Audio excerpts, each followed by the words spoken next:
ایسی ہی رکھی جائے۔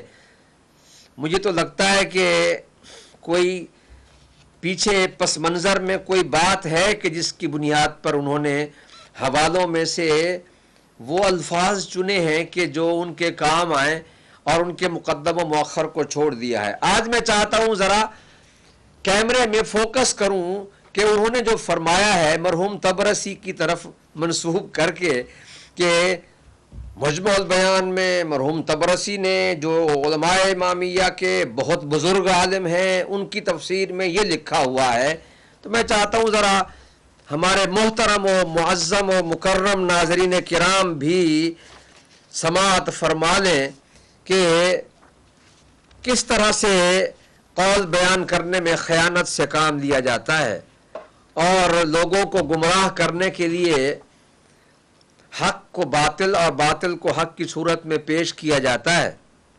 انہوں نے سورہ مائدہ کی آیت نمبر 54 اس کا حوالہ دیا ہے۔ اس کی تفسیر میں تفسیر مجمع البیان کا انہوں نے ریفرنس دیا ہے، جو میں چاہتا ہوں کہ آج اپنے یہاں ناظرین کے خدمت میں پیش کروں کہ یہ دیکھیے یہ ہے ان کی صداقت اور ان کے نقل قول کسی کی تحریر کو حوالہ کی صورت میں پیش کرنے کا پس منظر۔ انہوں نے اس آیہ مجیدہ کی تلاوت فرمائی، یا ایھا الذین آمنوا، بسم اللہ الرحمن الرحیم، یا ایھا الذین آمنوا من یرتد منکم عن دینہ فسوف یأتی اللہ بقوم یحبهم ویحبونہ اذلۃ علی المؤمنین اعزۃ علی الکافرین یجاہدون فی سبیل اللہ ولا یخافون لومۃ لائم ذالک فضل اللہ یؤتیہ من یشاء واللہ واسع علیم۔ انہوں نے یہ اس وقت میرے سامنے تفسیر مجمع البیان ہے، یہ آپ ملاحظہ فرمائیں، تفسیر مجمع البیان، جس صفحے کا انہوں نے حوالہ دیا ہے، اللہ اکبر کس قدر خیانت ہے۔ انہوں نے اسی آیت کے ضمن میں مرحوم طبرسی کے وہ اقوال پیش کیے ہیں جو انہوں نے یہاں ذکر فرمائے۔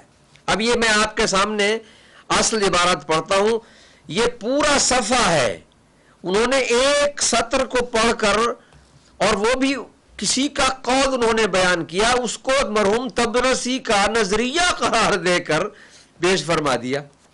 اب دیکھیے میں شروع سے پڑھتا ہوں تاکہ وقت تو لگے گا لیکن حقیقت ذرا سامنے آ جائے گی۔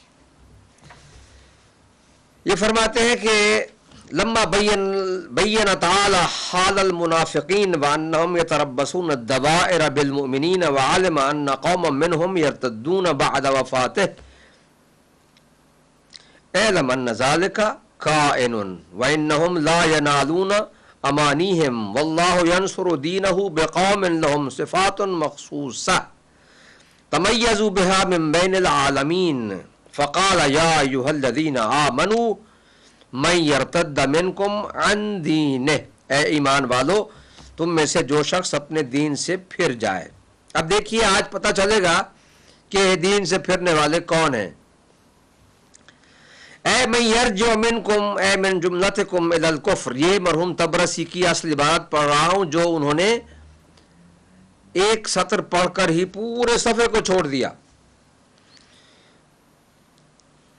اے من یرجع منکم، اے من جملتکم الی الکفر، اے یعنی وہ شخص جو تم میں سے پھر جائے کفر کی طرف، بعد اظہار الایمان، ایمان کے اظہار کے بعد،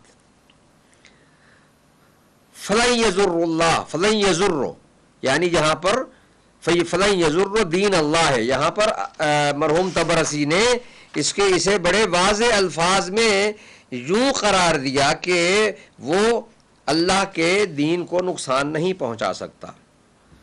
فَإِنَّ اللَّهَ لَا يُخَلِّي دِينَهُ مِنْ أَنصَارٍ يَحْمُونَهُ، کیونکہ اللہ تعالیٰ کبھی بھی اپنے دین کو ایسے انصار سے خالی نہیں چھوڑتا جو اس کی حمایت کریں۔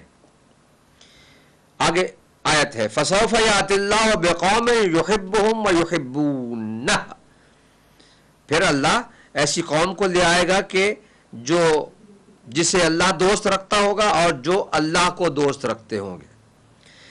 اے یحبہم اللہ ویحبون اللہ، اذلۃ علی المؤمنین، وہ نرم دل ہوں گے مومنین پر، اعزۃ علی الکافرین، یعنی اے رحماء علی المؤمنین غلاظ شداد علی الکافرین. اب آگے چل کے یہاں وہ فرماتے ہیں قال ابن عباس تراہم للمؤمنین کالولد لوالدہ، آپ انہیں ایسا دیکھیں گے کہ وہ مومنین سے ایسے سلوک کرتے ہیں جیسے ولد لوالدہ، اولاد اپنے والد کا احترام کرتی ہے، وَكَالْعَبْدِ لِسَيِّدِهِ، جیسا کہ کوئی غلام اپنے آقا کا احترام کرتا ہے یا ان سے محبت کرتا ہے یا ان کے سامنے نرمی کرتا ہے. وَهُمْ فِي الْغِلْظَةِ عَلَى الْكَافِرِينَ كَالسَّبْعِ عَلَى فَرِيسَتِهِ، یعنی وہ کافروں پر بہت سخت ہیں جیسا کہ درندہ اپنے شکار پر ہوتا ہے. یجاہدون فی سبیل اللہ بالقتال لإعلاء کلمۃ اللہ وإعزاز دینہ، کہ وہ اللہ کی راہ میں جہاد کرنے والے ہوں گے کلمت اللہ کی سربلندی کے لیے اور دین کی عزت کو بڑھانے کے لیے. ولا یخافون لومۃ لائم فیما یاتون من الجہاد والطاعات، وہ اللہ کی اطاعت میں اور جہاد میں کسی برے کہنے والے کے برے الفاظ کی پرواہ نہیں کریں گے اور نہ ہی اس کا کوئی خوف کریں گے. اب یہاں سے ہمارے سابق محترم نے استدلال شروع کیا ہے. یہ الفاظ بھی انہوں نے نہیں لکھے ہیں. واختلف فی من وصف بہذہ الاوصاف منہم، یہاں مرحوم طبرسی فرماتے ہیں کہ جو لوگ ان اوصاف کے حامل ہیں ان کے بارے میں اختلاف ہوا ہے کہ وہ کون ہے جو اس طرح سے جہاد کرتے ہیں. یعنی یات اللہ بقوم، اس قوم سے مراد کون ہے کہ جنہیں اللہ دوست رکھتا ہے اور وہ اللہ کو دوست رکھتے ہیں. اب اس میں مرحوم طبرسی نے یہاں سے تفسیر شروع کی ہے، بحث شروع کی ہے کہ ان لوگوں کے بارے میں اختلاف رائے پایا جاتا ہے. اب یہاں تک انہوں نے بیان نہیں کیا. اب وہ جو پہلا قول ہے کہ کیا کہا گیا ہے، یہاں پر 7-8 قول ہیں. اللہ اکبر، 7-8 قول میں سے اقوال میں سے انہوں نے ایک قول کو ذکر فرما دیا اور اس کو کہہ دیا کہ یہ مرحوم طبرسی نے لکھا ہے. کیا تم طبرسی کو بھی نہیں مانتے ہو؟ کیا تم اتنی بڑی تفسیر کو بھی نہیں مانتے ہو؟ بھائی ہم کیوں نہیں مانتے ہیں؟ اللہ کے بندے، ہم تفسیر مجمع البیان کو اپنی معتبر تفاسیر میں سمجھتے ہیں، لیکن اس کو سارا صفحہ پڑھو اور آخر میں جا کے دیکھو کہ انہوں نے کیا فرمایا ہے. وہ میں آج بتاتا ہوں آپ کو تاکہ یہ پتہ چل جائے کہ قول بیان کرنے میں بھی ان کی خیانت کیسی ہے. اب یہاں پر مرحوم طبرسی فرماتے ہیں واختلف فی من وصف بهذه الاوصاف منهم، جو ان اوصاف سے متصف ہے ان کے بارے میں اختلاف پایا جاتا ہے. فقیلا، اب یہاں وہ فرماتے ہیں سابق محترم صاحب نے یہ الفاظ دہرائے ہیں، ہم ابو بکر و صحابہ الذین قاتلوا اہل الردہ، یہ روایت ان الحسن و قتادہ والضحاک، یہ ایک روایت انہوں نے ایک قول بیان کر دیا ہے اور یہی اسی کو ہی انہوں نے مرحوم طبرسی کا نظریہ کے طور پر پیش کیا ہے. جبکہ مرحوم فرماتے ہیں وکیلا. یہ بات معلوم ہونی چاہیے کہ قیلا جو ہے وہ نقل قول کی صورت میں ہوتا ہے. اگر قائل کا پتہ نہ ہو تو پھر یہ کہا جاتا ہے کہ قیلا، یعنی کہتے ہیں، کہا گیا ہے. یا قائل اگر پتہ بھی ہو تو ذکر نہ کیا جائے لفظوں میں تو کہا جاتا ہے کہ وہ یہ قیلا کہا گیا ہے. لیکن جہاں پر قائل کا پتہ ہو اور وہاں پر اس کو ذکر بھی کیا جائے تو یقیناً اس کا مسئلہ کچھ اور ہوتا ہے، واضح ہو جاتا ہے کہ اس کا قائل کون ہے. اب یہاں پر